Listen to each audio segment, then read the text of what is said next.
Good, and you? Good, nice to meet you. So your journey to Florida State, you had a lot of productive moments in your college career, injuries though as well. So you kind of just guide us through like what those injuries were, how it was to overcome them, how you're feeling now, and how you got to Florida State. Yeah, so as you guys know, I'm a graduate transfer. Played a lot early on in my career, but fell down to some injuries, labrum, collarbone, concussions, things like that. But it's just all a part of the journey. Football's a tough sport. Injuries come with it, and I feel like that's built who I am today. I feel like it's made me a lot tougher mentally and physically, and now I'm here, ready, feeling better than ever in year 5. So I'm excited. Peter? Gavin, what really sold you the most at FSU and why you decided to finish your college career here? Yeah, great question. I just think from the moment I stepped on campus, Coach Norvell just gave me a lot of love and energy. And just meeting with him, he believed in me.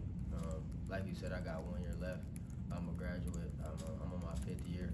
And it's important for somebody to believe in you and have the confidence in you to go out there and make your mark. I don't want this to be my last year playing football. And he told me I would have an opportunity here to,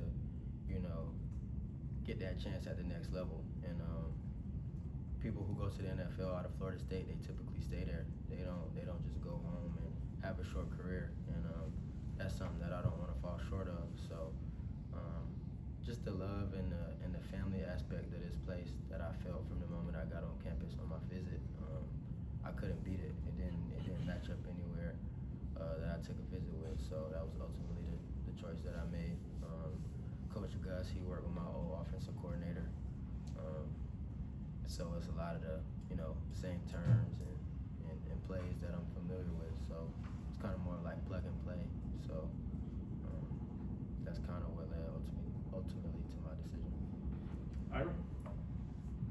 You having success early in your college career and then going through some of the things you went through, like what did you lean on to get through that? How difficult was it to get through some of that? Yeah, so I come from a Christian home. I'm big on faith, when times get tough, there's no man to call on other than the one upstairs. Times get tough, I've been through a lot. I've been through not what every typical college athlete goes through, but a lot of ups and downs. Like I said, football is a hard sport. You just got to be consistent and committed to what you do. You got to love the sport, and I love it. So really just, you got to have a good circle. You got to have a good support system, and I have a great support system. My family loves me. My friends love me, and they keep me level-headed to keep going. If anything, like I wanna succeed for myself, but I also have them behind me. So I'm only not putting on for myself, but I'm putting on for the name on the back of my jersey, the name on the front, my parents, my friends, my hometown. So that's what keeps me going for sure. Kurt? You talked about Coach Norvell. I guess when Florida State started recruiting you, what familiarity do you have with Gus Malzahn and his offense, and how do you see it as a fit for your skill set? Yeah, so kind of similar to what I was talking about with Coach Lindsey, who worked with him at UCF. Explosive offense, big play offense, that can run the ball also, not just throwing the ball.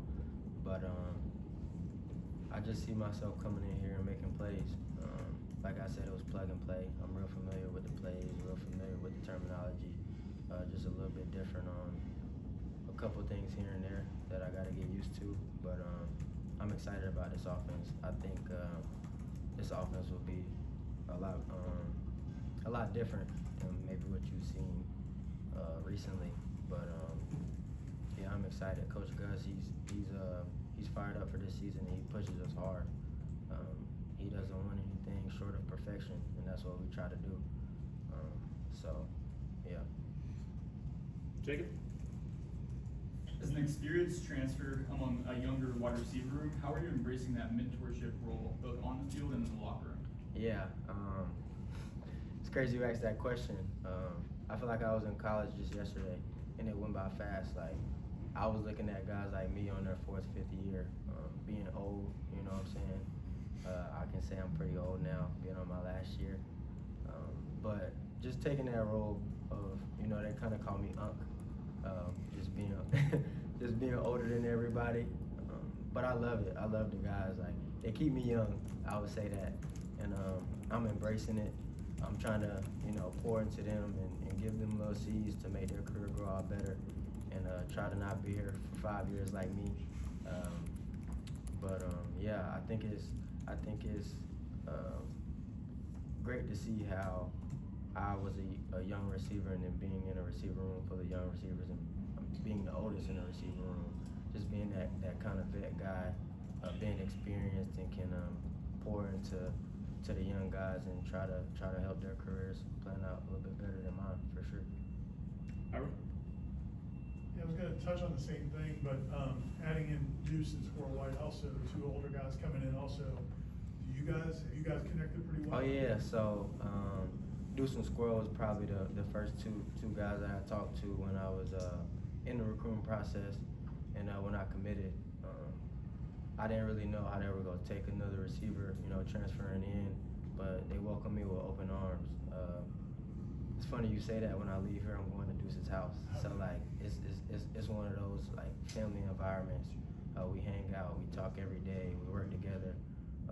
We want the same thing, and when you want the same thing and you have the same work ethic and want to be good together, I don't think you can really stop that. That's powerful.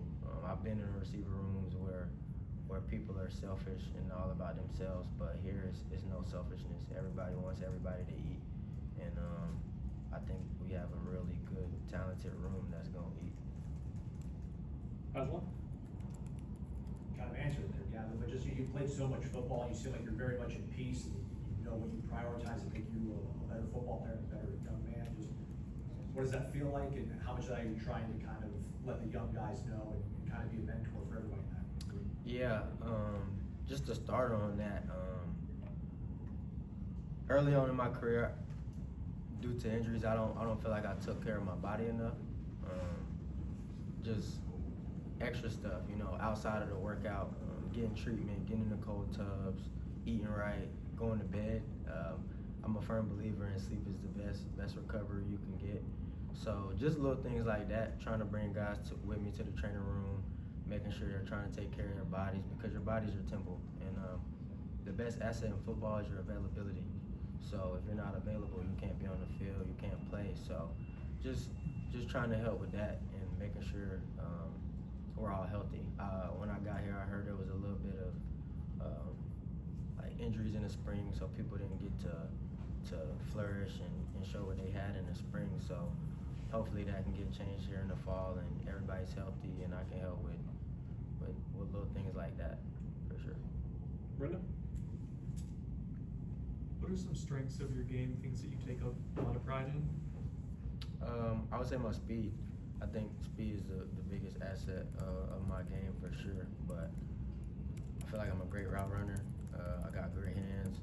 Through the baseball, I played baseball when I was younger, so my eye-hand coordination with that definitely helped a lot. But just the explosive, like deep threat, somebody who can go up and get it, somebody who can run under the ball, fly past defenses.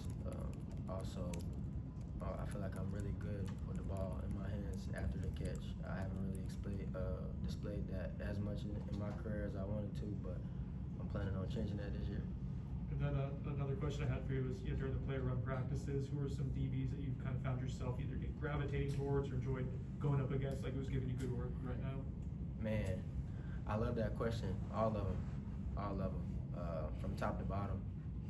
Every DB we have, I think Coach Sertan does a great job with those guys.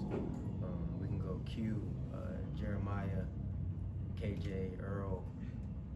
Those are just names off the top. Like, I think it would be taken away from our team itself just to say that might be the deepest depth we have, because I feel like every position we have a lot of depth. But from top to bottom, I like every guy in that group. I think those guys are real special and talented, and we'll have a no-fly zone this year, for sure. Go back to Ira on your right for the last one. What did it mean to you, that Gus and Coach Norvell, and I'm sure Coach Harris, like, that they were excited to get you as part of the program, even though, like you said, the last couple of years haven't been what you know, how did they sell you, and how exciting was that? Yeah, so out of high school, I was recruited by Florida State. Obviously, not by Coach Norvell. Coach Willie Taggart was here at the time, but just the tradition and the standard they have here, it was eye-opening to get that opportunity. It's something that you dream of, something that kids still dream of to this day, and just to have Coach Norvell, Coach Harris, Coach Gus have that gratitude to want me after my career hasn't been what it should be. Just having those guys trust me and believe in me to come in here and make a difference meant the world to me. And I wanted to bet on myself. I felt like I could be one of the best receivers in the country, and what other better place to do it than that than Florida State University. So that kind of ultimately led up to that decision, and that's why I'm here. We'll do one more with that. You can punt on this, Gavin, if you don't want to answer it. For sure. What was it like interacting with Bill Belichick?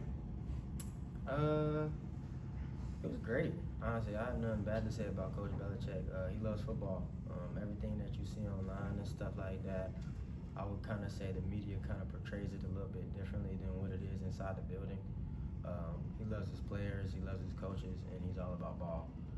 He kind of brought more of an NFL aspect to college, and that's kind of what they're running there.